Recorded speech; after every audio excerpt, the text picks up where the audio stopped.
총선 전초전으로 불리는 서울 강서구청장 보궐선거 사전투표가 22.64% 투표율로 마감됐습니다. 지방선거와 재보궐선거 통틀어 가장 높은 사전투표율이라고 하는데요. 이종훈 정치평론가, 차재원 부산가톨릭대 특임교수 두 분과 함께 짚어보겠습니다. 안녕하세요. 예, 안녕하세요. 어서 오세요. 네, 저희 사전투표율이 역대 사상 가장 높은 그 수치가 나왔는데요. 사전 투표만 떼놓고 보면은 일단 그 지역의 유권자들의 관심이 상당히 좀 예상대로 뜨거웠지 않은가 뭐 이렇게 볼 수도 있을 것 같습니다. 어떻게 보셨습니까? 네, 그렇습니다. 그래서 뭐 최근 들어서 사전 투표로 많이 이렇게 표가 좀 분산되는 그런 경향은 좀 있어요. 본 투표하고 이제 사전 투표. 사전 투표가 많이 이제 좀 제도화가 되면서 국민들 인식도 좀 높아지고 그래서 많이 참여합니다. 그래서 이 사전 투표율이 높았다 그래서 본 투표율까지 높을지 여부는 아직은 좀 확인이 좀 필요하긴 한데 예. 그런데 사실 이번 선거가 보궐선거란 말이죠. 통상적으로 보궐선거는 투표율이 좀 낮은 편이었는데 이번에는 의외로 좀 뜨겁다. 그럼 왜 이런 현상이 이제 빚어졌는가 하는 건데 이게 지금 워낙은 뭐 지방선거 아닙니까, 그죠? 한 지역에 이제 특정된 그런 이제 선거임에도 불구하고 이게 여야 정치권 그리고 윤석열 대통령까지 가세를 해서 판을 지금 완전히 키워버린 거죠. 그래서 이게 지금 전국 단위 선거의 성격을 좀 갖게 되면서 지역 유권자들도 굉장히 좀 관심이 높아져 있는 그런 현상을 좀 반영하고 있는 게 아닌가 이렇게 생각을 합니다. 네. 그런데 지금 말씀하신 대로 이 사전 투표율이 이 본 투표의 이 투표율은 어떻게 연결될 건가? 이거는 좀 지켜보아야 될 지점이긴 했는데 어떻게 지금 보고 계시죠? 저는 뭐 본 투표율도 좀 높지 않을까 하는 생각이 듭니다. 사실은 뭐 이번 선거가 말씀하신 것처럼 한 지역, 특히 한 기초 단체에서 벌어지는 단체장 선거이긴 합니다만 사실은 이 지금 정치적으로 이 시사하는 의미가 상당히 크죠. 먼저 시기상으로는 총선 6개월 전에 지금 벌어지는 선거이기 때문에 일종의 뭐랄까요, 총선 예비고사를 양당이 치르고 있다. 양당뿐만 아니라 모든 정당이 치르고 있다는 거고요. 또 장소입니다. 장소는 사실 어떻게 보면 총선의 가장 최대의 승부처라고 할 수 있는 수도권, 그중에 서울이거든요. 네. 그렇기 때문에 사실 이 지금 수도권 민심을 그러니까 바로 읽을 수 있는 바로미터 같은 성격을 쥐고 있다. 그리고 또 하나는 정치적으로도 상당히 성격이 많이 변질이 됐어요. 단순하게 그 구청장 한 명을 뽑는 선거가 아니라 어떻게 보면 지난 대선의 연장전 성격을 갖고 있다. 사실은 이번 여당의 후보 같은 경우는 바로 본인이 지난번 사법 처리가 돼서 이 구청장 자격을 상실하는 바람에 치러진 선거인데 원인 제공자가 이번에 지금 출마를 했거든요. 그 출마를 한 이유는 결국 대통령이 사면 복권을 시켜줘서 원인 제공자가 지금 뛸 수 있는 그런 선거가 됨으로써 사실은 윤석열 대통령의 의지가 아주 강력하게 반영되어 있는 선거일 수밖에 없는 것이고요.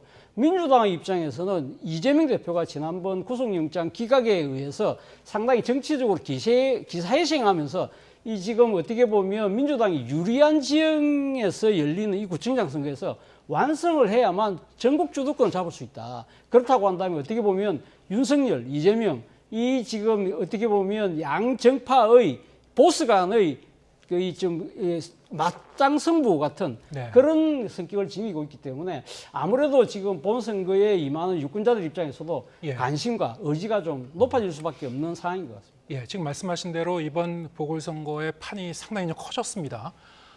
높게 나온 이 사전 투표율 그러면은 각 당은 어떻게 좀 해석하고 있는지 서로 뭐 유리하다고 해석할지도 모르겠습니다. 어떻게 보십니까? 예, 그렇습니다. 그래서 사실은 뭐 이제 이 사전 투표율이 이렇게 높게 되면 사전 투표에서 조금 불리하다라고 생각되는 이제 정당 쪽에서는 거의 총력전을 이제 벌이다시피 합니다. 그래서 본인들을 주로 이제 지지하는 그 지지층들을 향해서 막판까지 좀 뭐 선거에 꼭 참여해 달라고 독려를 이제 하게 되는 이제 그런 과정으로 이제 접어들게 되는데요.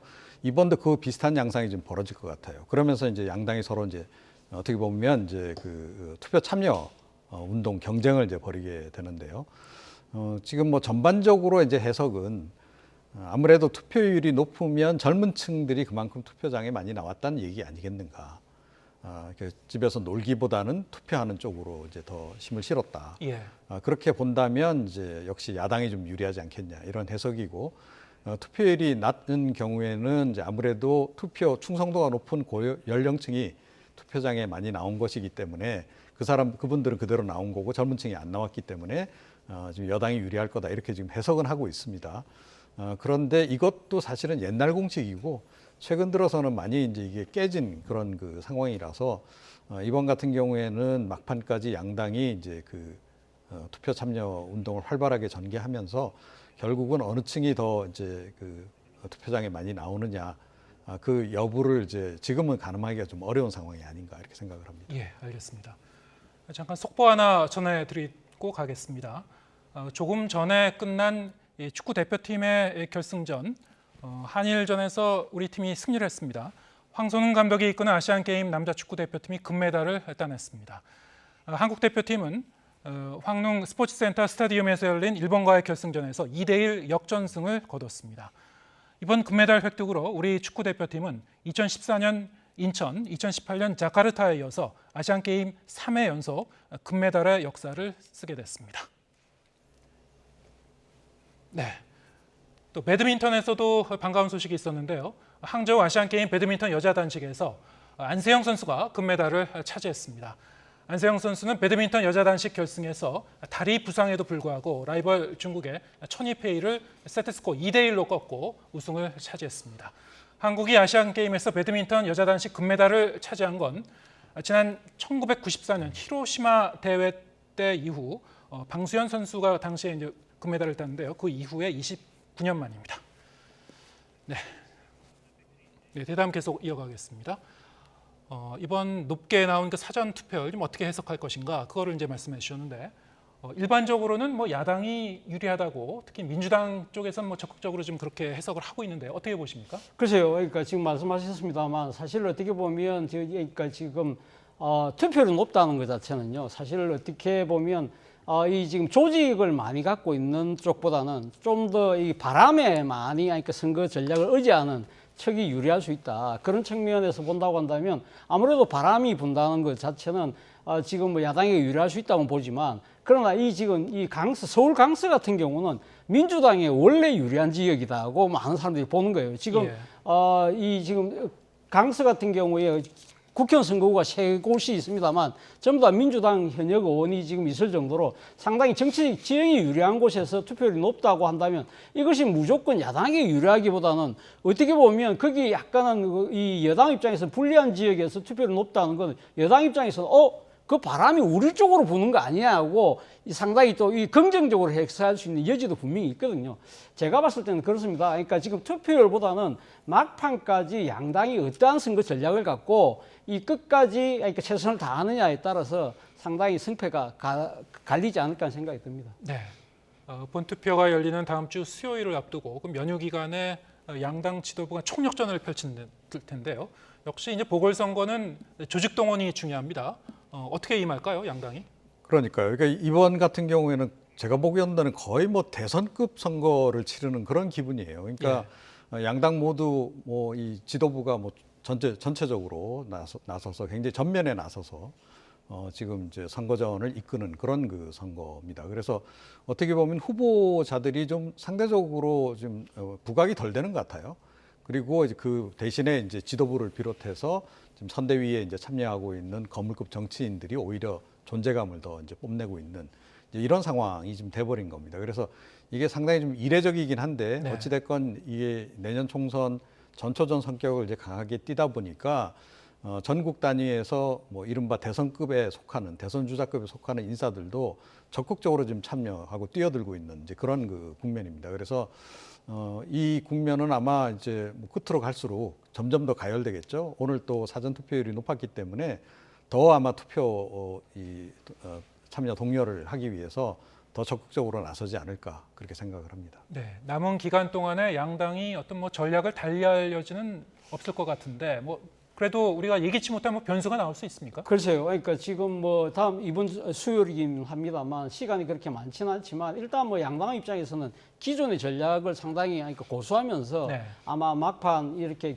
세를 결집시키려고 할 건데 지금 일단 뭐 여당의 입장에서는 힘 있는 구청장이지 않습니까? 네. 그러니까 김태호 구청장 앞서 제가 말씀드린 대로 대통령이 상당히 특별하게 사면시켜서 복권시켜서 대통령 의지에 따라서 이렇게 공천된 사람이기 때문에 사실은 이런 사람이 당선될 경우에는 상당히 이 강서구에 서울 강서구에 상당한 도움이 될 것이라는 그러한 논리를 펼 거라고 봅니다만 과연 이 지금 국민들의 입장에서는 그럼 대통령이 노골적으로 그렇게 그 서울 강서구만 지원해 줄 수 있을까라는 생각을 할 것 같고요. 또 지금 이 상대적으로 또 민주당 입장에서는 일종의 정권 심판론을 이야기하지 않겠습니까? 이재명 대표 같은 경우는 정치적 기사회생의 기회를 잡은 상태에서 이번 승리를 거머쥔다고 한다면 사실 이번 다음 총선까지 가는 데 있어서 자신의 당 장악력도 상당히 높아질 거라고 보기 때문에 상당히 그런 데 초점을 맞출 것 같습니다만 문제는 또 이 구청장 선거라는 것 자체가 생활정치, 민생정치하고 네. 직결되는 부분이기 때문에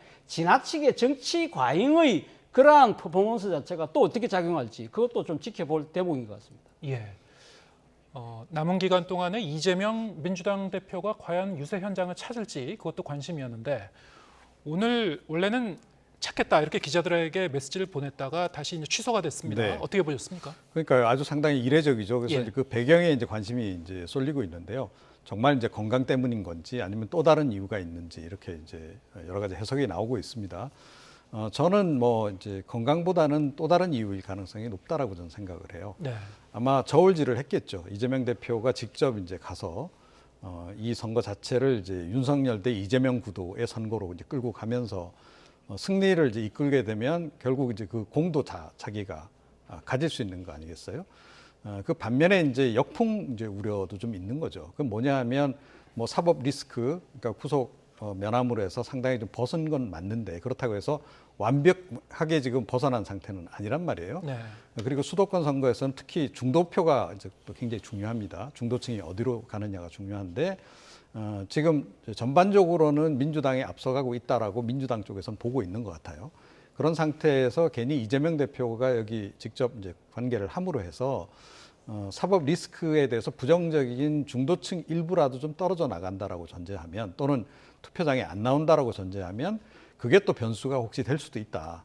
이런 좀 우려가 있지 않았나 싶어요. 그래서 급선회 한 게 아닌가. 저는 그렇게 보고 있습니다. 네. 오늘 유세 현장을 찾지 않은 이유 건강 이외에 다른 변수가 있을 수 있다. 다른 요인이 작용한 것 같다 이렇게 해석을 해주셨는데 동의하십니까? 저는 뭐 이재명 뭐 그럴 수도 있겠죠. 그렇지만 또 한편으로 본다고 한다면 이재명 대표 나름의 자신감 뭐 이런 것을 또 은근히 우회적으로 드러낸 것이 아닐까 하는 생각이 듭니다. 뭐 예. 이렇게 내가 단식을 하고 상당히 건강을 그러니까 몸에 무리가 되더라도 나갈 수 있다는 그러한 의지를 보여주는 것도 좋지만 이 그 갈 수 있음에도 불구하고 안 갔다는 것 자체는 그만큼 판세가 유리하다는 걸 또 이야기할 수 있는 것이고요. 또 어떻게 보면 또 아마 제 생각 그럼에도 불구하고 저는 이 이재명 대표가 저는 아마 본 투표하기 전에 한 번은 강서구의 모습을 드러내지 않을까 하는 생각이 들어요. 일종의 그렇다고 한다면 좀 더 정치적 효과가 극대화될 수 있는 일종의 극적 반전 효과도 나름대로 노리고 있지 않을까라는 생각도 듭니다. 예. 뭐 남은 기간 동안 어떻게 되는지 좀 지켜보기로 하고요. 자, 오늘 국민의힘에서는 이런 소식도 있었습니다. 국민의힘 하태경 의원, 삼선 중진 의원인데 내년 총선 때 자신의 이 부산 지역구 대신에 수도권에서 서울에서 출마하겠다고 선언을 했습니다. 여당에서 이렇게 중진 의원이 이른바 이제 험지 출마, 서울 수도권으로 출마 선언한 것은 뭐 처음 같은데 어떻게 보셨습니까? 네. 그러니까 앉아서 당하느니 어찌됐건 그 좀 도전적으로 나가서 활로를 찾겠다. 그런 의도로 좀 읽혀요. 예. 지금 이제 국민의힘 주변에서 계속 이제 나오는 얘기는 TK하고 PK까지 포함해서 이쪽에는 주로 이제 친윤 공천이 이루어질 것이다.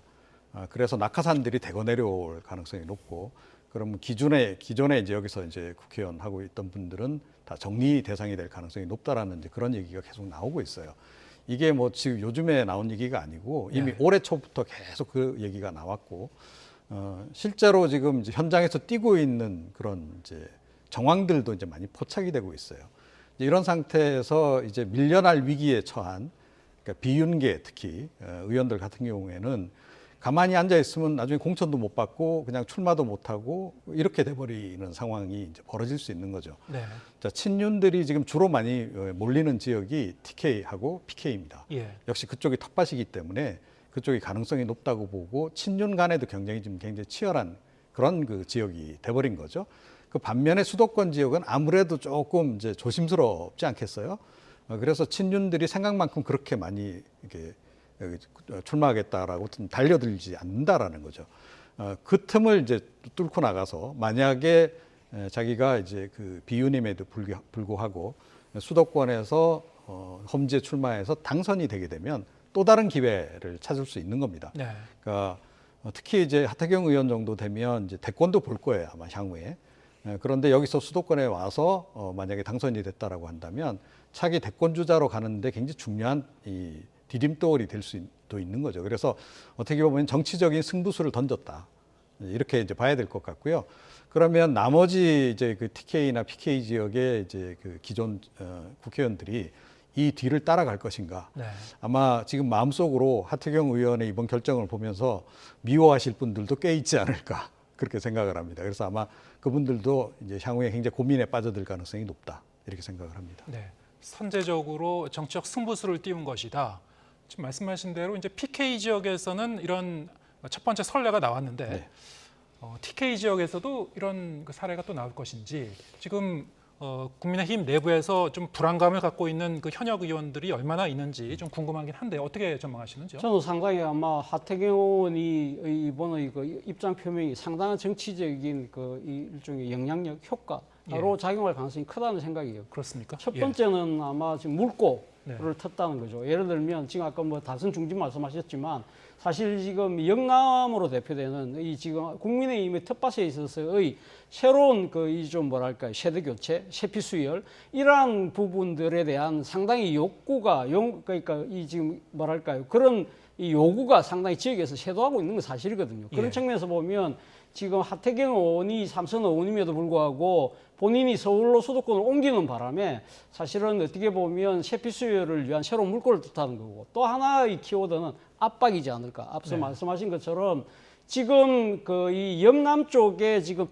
그 지역구를 두고 있는 다선 중진 의원들 입장에서는 자신의 선택도 상당히 그 영향을 받을 수밖에 없다는 거죠. 지금 대표적으로 보면 국민의힘에서 당 3역이라고 있는 대표, 원내대표, 정책위원장이 전부 다 영남의 지역구를 두고 있잖아요.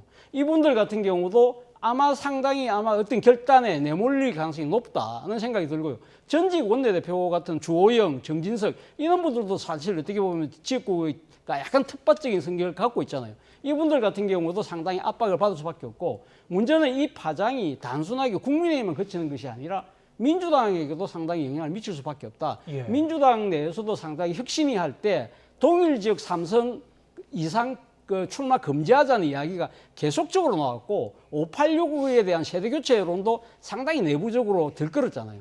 그렇다고 한다면 국민의힘에서 그러한 모습들이 연쇄적으로 나타날 경우에는 민주당도 대응을 안 할 수가 없거든요. 네. 이런 측면들을 본다고 한다면 하태경 효과는 상당히 클 것이다. 저는 그렇게 전망합니다.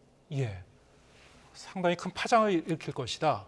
근데 일각에서는 이 하태경 의원이 주류는 아니기 때문에 지금 말씀하신 대로 당내의 어떤 주류의 중진 의원들 혹은 이제 친윤 의원들이 이런 선례를 보여줘야지 좀 더 강력한 그 효과가 있지 않을까 이렇게 예상하는 분들도 많은 것 같아요. 그렇죠. 예. 사실은 그렇습니다. 그래서 이른바 이제 윤핵관들이라는 분들이 험지로 이제 나와서 그야말로 이제 내년 총선 전쟁을 이제 앞에서 이끄는 그런 형국으로 가야 되는데 과연 그렇게 갈지는 잘 모르겠어요. 예. 그러니까 그분들 같은 경우에는 상대적으로 본인들이 어찌됐건 대통령하고 가깝기 때문에 본인들 공천 걱정 별로 안 하고 있을 겁니다. 뭐 선수에 관계없이. 그래서 그분들 같은 경우에는 이렇게까지 모험적인 그런 선택을 할 가능성이 별로 높지 않다. 그리고 예. 사실은 비윤계 나머지 의원들도 하태경 의원하고는 좀 상황이 많이 다르다는 거예요. 하태경 의원 같은 경우에는 어찌됐건 전국적인 인지도가 어느 정도 있다라는 거죠. 네. 그리고 이제 성향도 약간 이제 중도 보수 성향이기도 하고 그래서 수도권에서 이제 먹힐 여지가 좀 있는데 예. 나머지 TK, PK 지역 의원들 같은 경우에는 수도권에서는 잘 모르는 의원들도 꽤 있다라는 거예요. 예. 인지도가 전국적으로 인지도가 없기 때문에 그런 분들 같은 경우에는 이런 선택을 하고 싶어도 못하는 그런 상황으로 이제 몰릴 가능성이 높다 이렇게 생각을 예. 합니다. 보통 이제 총선 때면은 뭐 각 당이 뭐 공이 이제 비슷하겠습니다만 50% 이상의 이 현역 의원들이 물갈이되곤 하지 않습니까? 그러면 이 국민의힘 같은 경우에도 이 TK나 PK 지역도 한 절반 이상은 항상 그 총선 공천에서 네. 물갈이되곤 했었나요? 그렇죠. 그래서 이제 뭐 초선 의원이 의외로 초재선 예. 의원들이 비율이 높고 이제 그렇게 해요. 그런데 이게 왜 이런 현상이 벌어지냐면 텃밭이기 때문에 그런 겁니다. 예. 그러니까 TK나 PK 지역 같은 경우에는 이제 워낙 텃밭에 해당하기 때문에 그러니까 정권을 진 또는 당의 주도권을 진 측에서는 이쪽이 가장 안전하다라고 생각하기 때문에 그쪽으로 사람들이 몰리기도 하고 실제로 또 그쪽에 먼저 선점을 해야 된다라는 그런 생각을 이제 갖는 거죠. 그러니까 윤석열 대통령도 본인의 권력 기반을 공고히 하기 위해서는 일단 텃밭부터 다져놔야 된다라는 생각을 아마 할 겁니다. 그래서 이번 같은 경우에도 뭐 친윤 공천이 그래서 이제 이루어질 가능성이 높다라고 이렇게 보는 거고 실제로도 그렇게 전개될 가능성이 높다. 그런데 이게 자칫 잘못하면 이제 계파 갈등으로 이제 이게 어떻게 보면 폭발하면서 예. 전체 선거 자체가 망가질 수도 있는 거 아니겠어요? 그러면서 이제 민주당 쪽에 상대적으로 이제 그 어떤 이익을 줄 수도 있는 거고 예. 그런 측면 때문에 포장이 좀 필요할 겁니다. 그래서 예. 아마 이제 젊고 참신한 인재들로 이제 바꾸려고 한다. 이런 예. 이제 포장을 아마 이제 씌우려고 할 것이고요. 그거는 과거에도 마찬가지였다. 예. 이렇게 생각합니다. 아까 이제 민주당 얘기도 잠깐 하셔서 네. 그 부분도 좀 여쭤보겠습니다. 민주당 내에서도 중진들의 험지 출마론이 제기되어 오긴 했는데요. 네. 국민의힘과는 좀 약간 그 느낌이나 결이 좀 다른 측면이 있습니다. 이 당내 이제 계파 갈등도 있기 때문에 민주당에서의 중진 험지 출마론은 이른바 비명계에 대한 뭐 견제의 의미도 좀 덧씌워 있지 않는가 뭐 이렇게 해석이 되고 있고요. 어떻게 해야 될 것 같습니까, 민주당은? 물론 뭐 그런 측면이 분명히 있습니다만 지금 당장 민주당의 지금 원내대표가 홍익표 의원이잖아요. 예. 홍익표 의원은 사실 자신의 지역구인 선동구를 벗어나서 지금 서초로 지금 일찌감치 당위원장 바꿨죠. 일찌감치 예. 바꿨거든요. 그러한 움직임이 상당히 있었기 때문에 그리고 또 아마 이재명 대표 입장에서도 사실 어떻게 보면 이 중진들의 험지 출마를 요구를 하면서 예. 소위 말해서 비명계한테만 지금 이 정치적 압박을 가한다고 한다면 당이 분란이 커질 거 뻔하게 아는데 그렇게 할 가능성은 저는 상대적으로 적지 않을까 하는 생각이 예. 들어요. 그렇다고 한다면 예를 들면 자신의 저기 측근으로 분류되는 의원들 중에서 저는 누군가가 뭐 한두 명이 먼저 총대를 메고 내가 험지로 가겠다. 뭐 그런 식의 홍익표 원내대표가 보여준 그러한 이 나름대로의 그런 정치적인 전철을 밟는 그런 모습들이 만약에 불거질 경우에는 네. 사실은 비명이라고 하더라도 단순하게 계파적인 뭐 이해 때문에 버텨내기는 쉽지 않을 것이다. 그리고 또 하나의 부분은 사실은 지금 민주당 내의 기득권 세력은 친명이라는 측면도 분명히 있지만 또 한편으로는 세대상으로는 586 세대라는 이 지금 이 나이상으로 이래 또 이 이력상으로 딱 한 덩어리로 묶어지는 그 세력에 대한 예. 이 지금 교체 요구가 상당히 높거든요. 이런 예. 부분들은 사실 계파의 갈등하고는 좀 별개로 시대적인 요구, 시대적인 과제로 풀어야 될 정치적 과제로 만약에 상당히 부상할 경우에는 그거는 어떤 이 계파적인 이해를 넘어서 뭔가 정치적 변혁이 일어날 가능성도 배제할 수 없다는 생각도 듭니다. 네, 이제 그야말로 이 정치권은 본격적인 이제 총선 체제로 점점 더 이제 접어들 것 같고요. 앞으로 이 양당이 어떻게 공천 혁신 경쟁을 하는지 좀 더 지켜보기로 하겠습니다. 앞서 전해드린 대로 오늘 윤석열 대통령이 신원식 국방부 장관, 유인촌 문화체육관광부 장관 임명안을 제거를 했습니다. 여야는 엇갈린 반응을 내놨는데요. 듣고 오겠습니다. 풍부한 경험과 전문성을 갖춘 신원식 유인촌 장관은 정부의 정책 기조와 국정 철학을 가장 잘 구현해낼 수 있는 책임자라고. 인사청문회를 통해 인사 참사임이 명백해졌는데도 기어코 고집을 부리는 대통령의 오만과 불통에 기가 막힙니다. 네, 당장 연휴 끝나고 화요일 10일부터 국감이 시작됩니다. 국감 하면은 우리가 야당의 시간이다 뭐 이렇게 흔히 표현을 합니다만 인사청문 보고서 채택 없이 임명이 강행된 신장관이나 적격 부적격 의견이 병행돼서 보고서에 함께 적힌 채 통과된 유인촌 장관이나 첫 신고식이 그렇게 순탄치 않을 것 같아요. 어떻게 보십니까? 네, 이번 뭐 국정감사는 안 그래도 굉장히 야당의 공세가 거셀 수밖에 없는 그런 그 환경입니다. 네. 내년 총선을 지금 앞두고 있고 또 이제 현역 의원들 입장에서는 이런 국정감사를 통해서 이제 본인의 어떤 존재감을 알릴 수 있는 굉장히 좋은 기회잖아요. 그래서 이른바 이제 한건주의가 난무하는 그런 시기이기도 합니다. 그래서 이번 국정감사에서 어찌됐건 본인의 존재감을 이제 부각시키기 위해서 목청도 더 높아질 것이고 여러 가지 이제 이례적인 행동들 그런 것들도 이제 많이 나올 가능성이 이제 높은데요. 특히 이번 같은 경우에는 이제 이 두 분 같은 경우에는 워낙 이제 논란이 좀 많이 됐던 이제 그런 이제 인물들이기 때문에 포화가 좀 집중될 가능성이 꽤 있다 이렇게 생각을 합니다. 그래서 기본적으로 이제 윤석열 정부 자체의 그 인사 참사 부분을 집중적으로 부각시키는 과정에서 이 두 분의 사례도 많이 거론이 되지 않을까 그렇게 예상을 합니다. 네. 두 신임 장관이 상당히 혹독한 신고식을 치를 것 같다 이렇게 전망해 주셨는데 어떻게 보십니까? 혹독한 신고식은 충분히 예상이 되고 있지만 바로 네. 그러한 것을 예상을 해서 아마 이 윤석열 대통령이 두 분을 발탁해서 임명을 강행한 것이 아닐까 하는 생각이 듭니다. 예. 사실 뭐 지금 신원식 장관이나 지금 유인촌 장관 같은 경우는 누가 봐도 상당히 나름대로 일종의 전투력이 탁월하잖아요. 네. 그리고 또 상당히 또 어떻게 보면 강성이고 또 이 대통령이 말하는 여러 가지 국정 철학이나 가치에 상당히 공감하고 있는 인물로 보이거든요. 그런 측면에서 아마 대통령 입장에서도 아마 지금 당장 지금 화요일부터 지금 국정감사가 시작되니까 이 두 사람을 내세운다 하더라도 절대 밀리지 않을 거야. 나름대로 내가 지금 펼치고 있는 국정 철학, 또 국정 운영에 대한 나름대로의 깊은 통찰력을 갖고 방어해 주실 거야라는 생각을 갖고 아마 이야기를 했을 것 같고요. 특히 신원식 장관 같은 경우는 아마 지금 윤석열 대통령이 모르긴 몰라도 박근혜 대통령 당시에 김관진 국방부 장관 같은 상징적 존재 있잖아요. 네. 그러니까 예를 들면 김관진 장관은 북한이 제일 두려워하는 존재 뭐 이런 것들이 사실 어떤 그러한 정치적 이미지가 본인이 지금 위장 평화론 이야기하면서 힘에 의한 그러니까 힘의 우위에 의한 평화가 진정한 평화라고 이야기하는 부분들을 누구보다도 잘 뒷받침해 줄 사람이 예를 들면 지금 신원식 장관이다. 그리고 또 지금 유인촌 장관 같은 경우는 윤 대통령과 또 여권에서 가장 큰 국정 아젠다로 삼고 있는 가짜뉴스 척결 이런 부분들에도 상당한 목소리를 내고 대응을 해줄 수 있을 거야. 왜 경험도 많으니까라고 완전 판단했을 것인데 문제는 대통령의 생각과 의지와는 달리 이분들이 국정감사장에서 야당과 진짜 부딪힐 때 그때 이를 지켜보는 국민들이 과연 어떻게 바라볼 것인가는 우리가 한번 따져볼 대목이 아닐까 생각이 듭니다. 예, 알겠습니다. 자, 이제 관심은 김행 여가부 장관 후보자는 어떻게 될 것인가 이건데 인사청문회가 이제 파행을 빚었고 인사청문회가 이제 정회를 했는데 그 이후에 이 여당 의원들과 이제 동반 퇴장을 해버렸어요. 이것도 상당히 좀 낯선 그런 광경이었는데 앞으로 어떻게 될 것 같습니까? 근데 이제 그 상황이 사실은 사전에 좀 예고가 됐었거든요. 예. 그러니까 국민의힘 쪽에서 아예 이 인사청문회를 보이콧할 것이다라는 얘기가 파다했습니다. 그런데 이제 이 인사청문회 자체를 여당이 이제 보이콧했다 그러면 또 여론의 역풍이 상당히 불겠죠.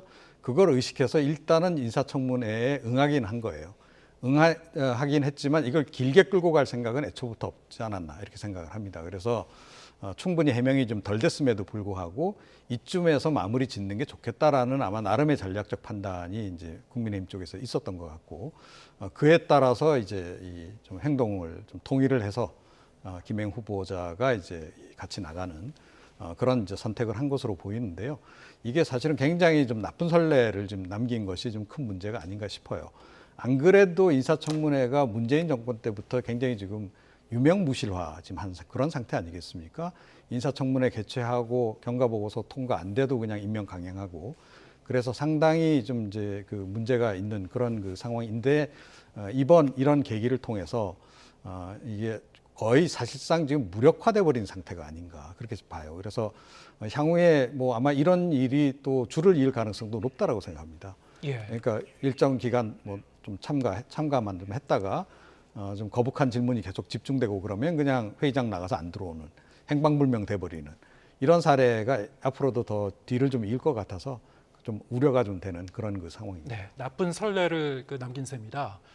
국회법상 보면은 이렇게 인사청문회가 끝나지 않았는데 그냥 이렇게 나가버려도 거기에 대한 뭐 처벌 규정이나 이런 건 없는 것 같더라고요. 물론 처벌 규정은 없습니다만 예. 상당히 이러한 그 상황을 지켜보는 국민들의 입장에서는 상당히 좀 뜨할 수밖에 없잖아요. 그렇다고 예. 한다면 상당히 여권의 입장에서는 상당한 정치적 악재로 작용될 가능성이 높다. 그리고 무엇보다도 대통령실 입장에서 상당히 좀 난감할 것 같아요. 일단 그 인사청문회의 지금 절차가 완성이 되지 않은 상태이기 때문에 대통령 임명 강행을 할 수가 없는 상황이거든요. 그런 측면. 그리고 무엇보다도 이번 김행 후보자가 보여준 이 행위 자체가 사실 어떻게 보면 그 후보자가 공직의 이 엄청난 무게를 감당할 수 있는 자질을 갖춘 사람이야 라는 생각이 또 들고요. 그리고 하루 동안 진행된 지금 인사청문회를 통해서 본인에게 제기됐던 의혹을 단 하나도 제대로 해명을 하지 못했다. 오히려 뭐 단정 짓지 마라, 고발하라는 식의 좀 어떻게 보면 지금 이 상당한 좀 오만불손한, 오만방자한 태도를 보였다는 부분들이 상당히 문제가 되고, 특히 제가 좀 우려되는 부분은 사실 이 지금 김행 후보자가 몸담고 있었던 언론사가 상당히 선정적인 기사를 통해서 클릭 장사를 했다. 거기에 대해서 뭐라고 답변을 했냐면 이것이 대한민국 언론의 전체적인 환경인 것처럼 이야기했잖아요. 말 그대로 유체 이탈 합법임에도 불구하고 또 하나는 사실은 여성을 상품화하는 그러한 기사를 만드는 데 대한 제의식, 문제의식이 없다는 상황을 드러낸 거잖아요. 예. 이런 분이 과연 여성가족부를 이끌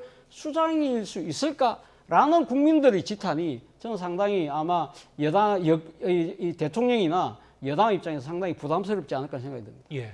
여권 일각에서는 이를테면은 심평 변호사 같은 경우에는 김행 후보자는 차라리 스스로 이제 물러나는 게 바람직하겠다 이런 쓴소리까지 했어요. 네. 하지만 그럼에도 불구하고 윤 대통령은 임명한 게 제거할 것인지 어떻게 전망하시는지요? 그러니까 그동안에 이제 윤석열 대통령의 인사 스타일을 보게 되면 그냥 임명 강행할 가능성이 굉장히 높죠.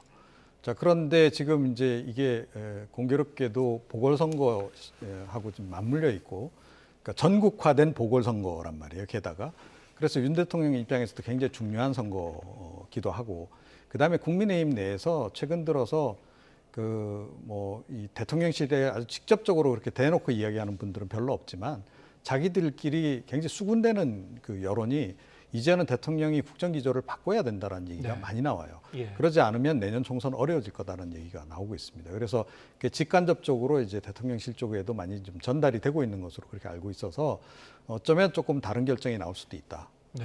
그렇게 좀 생각을 합니다. 예, 알겠습니다. 오늘 말씀 여기까지 듣겠습니다. 이종훈 정치평론가, 차재원 부산 가톨릭대 특임교수 두 분과 함께했습니다. 고맙습니다.